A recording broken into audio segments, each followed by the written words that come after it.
منى مصطفى، تربوية متخصصة في تنشئة الطفل، وازاي نفهم أطفالنا بشكل صح، وازاي نتعامل معاهم بشكل أفضل مش نحكم عليهم. ابني مش بيفهم بسرعة، ابني بيفهم ببطء، بقعد بذاكر مع ابني بالساعات وفي الآخر برضه يقول لي أنا مش بفهمتش حاجة.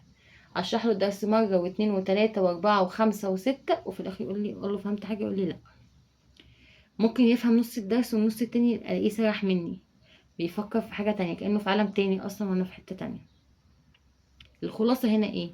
او المشكلة هنا مش في ذكاء الطفل، المشكلة هنا ان الطفل عنده عضلة اسمها عضلة التركيز. العضلة دي ضعفت عنده، محتاجة تمارين وتدريبات معينة تعملها له هتقويها.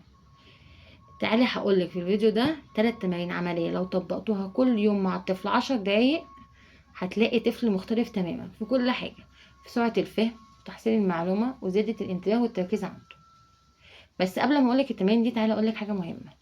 التشتت وضعف الانتباه عند الأطفال في الوقت الحالي بقى أمر طبيعي. حوالي 90 أو 95% عند الأطفال عندهم تشتت. بسبب إيه؟ بسبب التكنولوجيا، الموبايلات اللي في إيديهم طول الوقت، التلفزيون اللي قاعدين قدامه على طول، السرعة اللي احنا بقينا بنمر بيها في الزمن ده.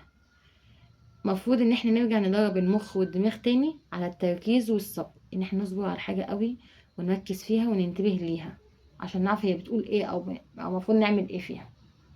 تعالى اقولك التمارين دي ايه. اول تمارين تمرين العد العكسي. ازاي؟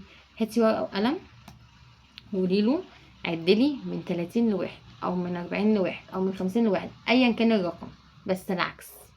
ورقم كبير شويه، يعني ما تقولوش مثلا 5 لواحد، لا، رقم كبير. خليه يعد يعني 30 29 28 27 وهكذا. وهو بيعد وهو بيكتبهم احكي له انت كمان قصه جنبه، اديله اسماء حيوانات، خضار، فاكهه، الوان، اي حاجه، شتتي انتباهه. والمفروض ان هو هيكمل من غير ما يغلط عشان يكسب. التمرين ده المفروض بيعمل ايه مع الطفل؟ بيخلي عنده، بيشيل معاه التشتت. ازاي؟ يعني هو هيخليه يركز على هدف واحد، يا اما العد اللي هو بيعده يا اما اللي انت بتقوله له، مش هينفع يركز على هدفين. تاني تمرين معانا صندوق الاختلافات. ايه اللي هو صندوق الاختلافات؟ تعالى اقولك.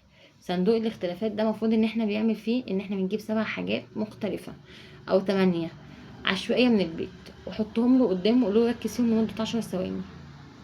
وبعد كده قول له غمض عينك وشيلي حاجات وبدلي حاجات من مكانها، وحطي حاجات جديدة. وبعد كده قولي له هو ايه اللي اتغير. شوفي هيرد عليكي يقولك ايه.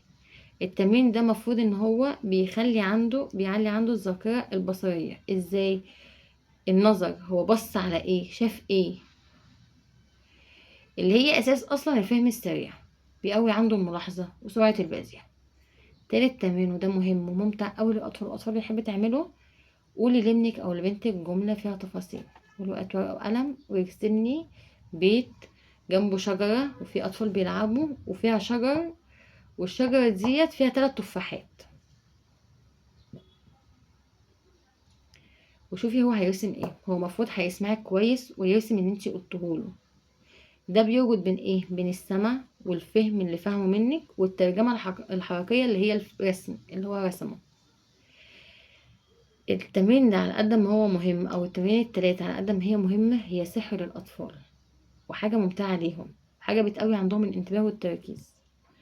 جربي التمرين مع ابنك النهاردة وشوفي رد فعله ايه واكتبيلي في الكومنت تحت، وطبقيها كل يوم معاه. ولو عايزين تمارين من النوعية ديت اكتبولي في الكومنت وانا هعمل لكم فيديو تاني. متنسوش تعملوا لايك وشير وسبسكرايب للقناة عشان يوصلك كل جديد وتفعلوا زر الجرس تحت.